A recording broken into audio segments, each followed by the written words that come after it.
Привет, друзья!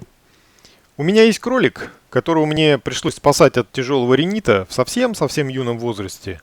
Большинство его братьев и сестер погибли, не справившись с болезнью, но этого мальчика и братца его, благодаря антибиотику азитромицину и их желанию жить, удалось вытащить.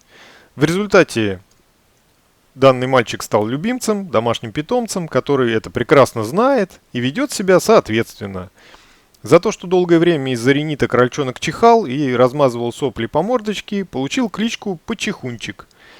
Это единственное исключение у меня, когда в имени советской шиншиллы нет буквы «Ш». Даже единственного его брата, также выжившего, я назвал Пашихончиком, то есть с буквой «Ш». Ну вот есть у меня такой фетиш. Но сегодня не об этом. Счастливый кролик, испытывающий удовольствие, издает характерные звуки. Кошка при этом урчит, а кролик начинает поскрипывать зубками и подцокивать. Вот как это бывает.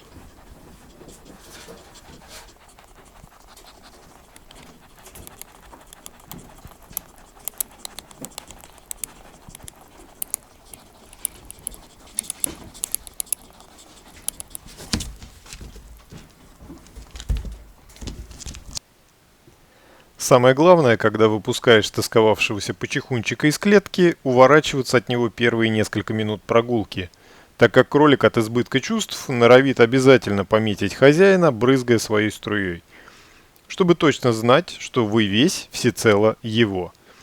И бывает довольно точен снайпер доморощенный.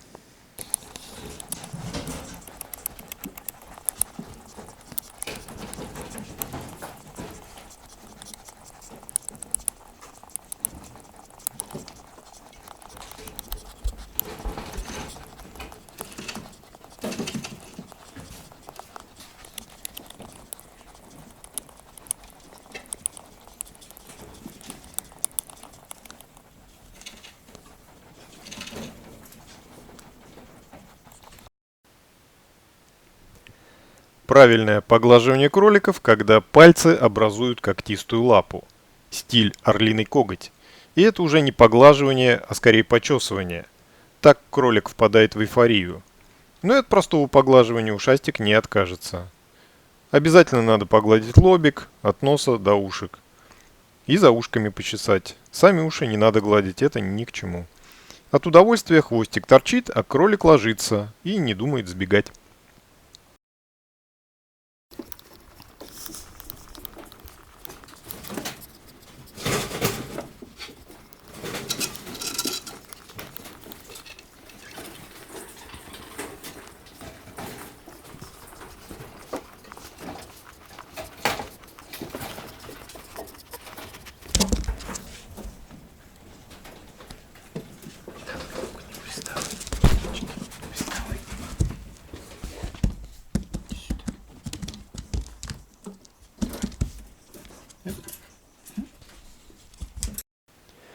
У такой привязанности есть обратная сторона. Невозможно спокойно пройти мимо клетки, кролик требует внимания и начинает грызть сетку, желая общаться. Может обижаться, если его не выпускают.